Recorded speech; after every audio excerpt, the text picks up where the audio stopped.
Hello, welcome fellow modelers. How you doing today? I'm gonna have something real special for you today, and it is a what if tank. But as I promised in the latest video, it is a ball tank. We got balls of steel here. So yeah, it is a what if tank. So it never really existed. Well, the model itself does exist, of course, because I bought it. It is from a Miniart with the model number 40001. It exists in a few iterations, like a ski tank and something else. I don't remember what else it was. It was some weird stuff. But we got the normal version here, the standard, so to speak. And yeah, it is a what if. So it isn't even a prototype. So yeah, I paid about 30 bucks or something. But it is pretty hard to come by these days. But I managed to get one, to build one, and as you can see here, it is more or less a not a diorama for itself. It is a vignette or vignette, whatever you want to call it. It is just thought of a factory place where it sits waiting for the next text run, because this one was just not made. And well, yeah, because they wouldn't have bought it but built it, because just look at it, it's a weird kind of thing. It looks more like one of those mono wheels you can see in YouTube videos and stuff. This weird, where this guy sits in this huge tire with a motor strapped on his back and driving around with that weird thingy. But this one is, of course, armored and has some guns mounted to it, but well, the main guns, which I think are 30mm cannons or so, doesn't make much sense. But I'll show you later. But well, it was a pretty nice build. It fitted pretty well together. It was simple, but the most engineering went into the interior, which you can't really see in my build, because I just didn't like it really much. But well, it is a great addition to any what if collection, or even to normal World War II enthusiasts or tank enthusiasts, because it just it's something different as the 30s Sherman M4 or Lee or Archer tank or Churchill, whatever. But well, it would lighten up your collection, as I think. But yeah, well, we come back to this model. So there we go. We get some nice oval Russian green, just standard with the white stripe and red Soviet Russian star and some scribbling on it. Sorry, but I didn't know if that makes any sense at all what it says, but it's probably pour me a vodka or something, I don't know. But yeah, my goodness. Well, it is what it is. It is a Russian tank, or thought of Russian tank with Russian markings, which went pretty well on the tank as well. They're quite thin, they tend to tore apart real quick, but it was okay. It was okay. So yeah, as I said, it is on this vignette here, and some plants and stuff. Well, plants, not grass. Well, not the stuff you smoke apparently, because that is not illegal in this country. Sorry, I just couldn't resist. But yeah, well, you can see here that there are two slots to look out. One with a machine gun, one without, and you can't see really much there.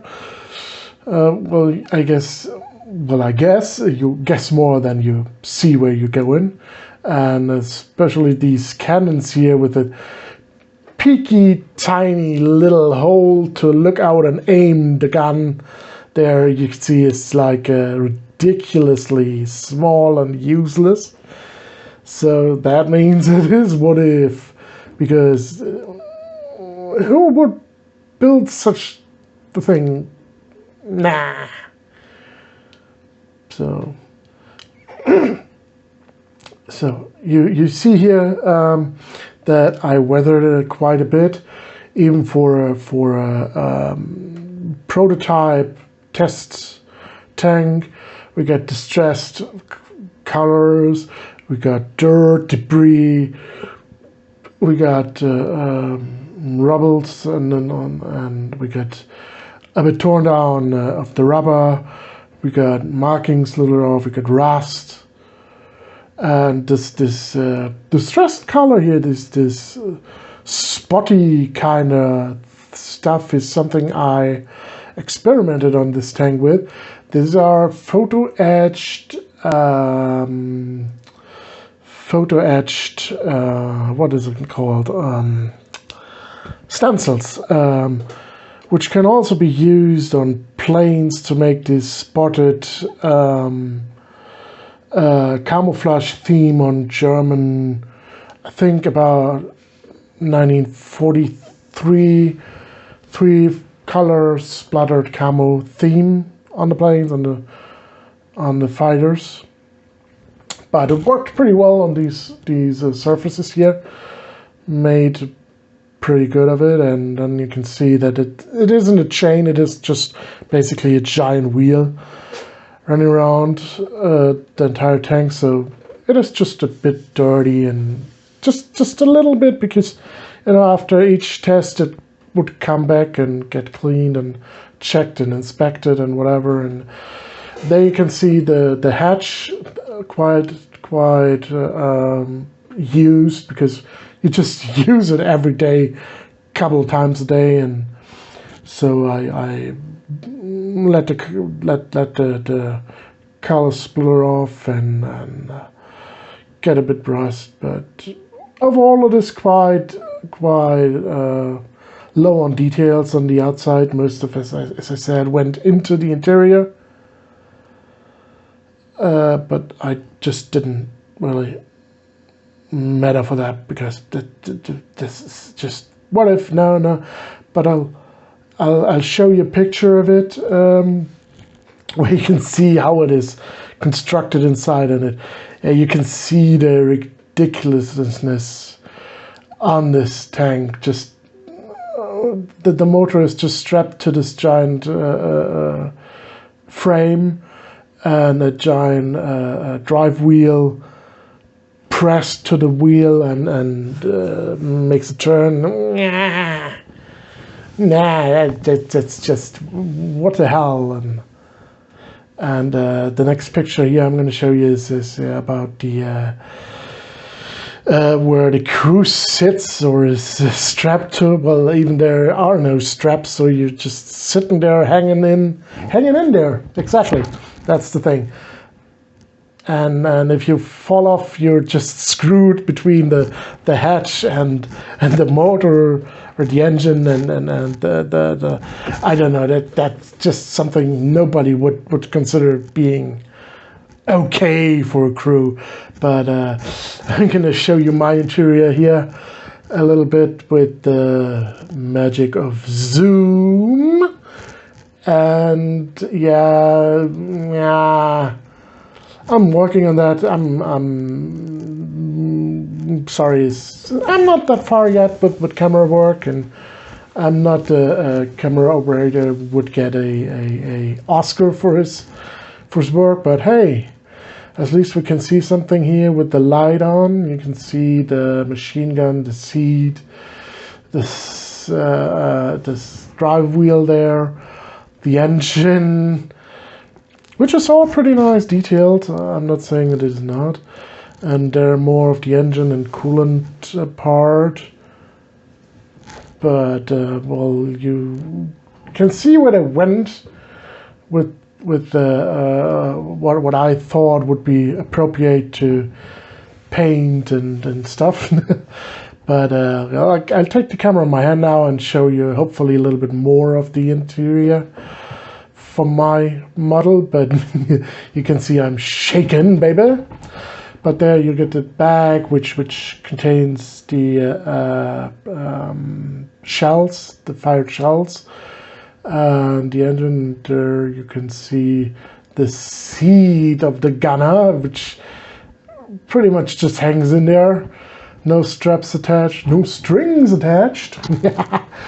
And yeah, it's not nice, and it probably would have been very unpleasant to be in there. But yeah, this horror thing just ends here. So let's get back to the outer view. This is pretty much, as I said, what if it is not real? Thank God. I wouldn't like to be the one being there. And you see there the discolorations and the roughed off edges from the turning wheel. I tried to emulate, but yeah, you can see it's not much, because even if the model makers or the model builders, I really do admire some of them. They do outstanding work, but in my point of view, they just overdo the weathering. They put so much dirt, debris, mud, grease, whatever on there that you basically can't really see anything of the tank anymore. And I just go for a bit more realism on that, because especially on the German tanks, it was like they came out of the factory, went on into a train, got driven by the train to the front line, got deployed, and went into action. They either got destroyed on the first day, they survived, or they broke down and were blown up by the crew itself. And when they came back, they get repaired, whatever, reworked, maybe a little bit cleaned and so on. But no, there were no many tanks in German service that were that old or lived that long of a lifespan to be that dirty, that rusty, that just beaten up. No. It was just exceptions that were like that. But as I can say, they do a terrific job weathering them and painting them, and it is awesome to watch doing this. But I'm more like a nah, less is more. So that's about it. That's it for today. And but I want to spoil you the upcoming video, which is going to be a science fiction subject. I'm not sure which one yet, but you'll see. And well, I started with a prototype and then went to what if and then science fiction. So the video after the science fiction subject is going to be a standard World War II tank. But let me surprise you with what it's going to be. and what it's gonna look like. So all I gotta say is good fight, good night.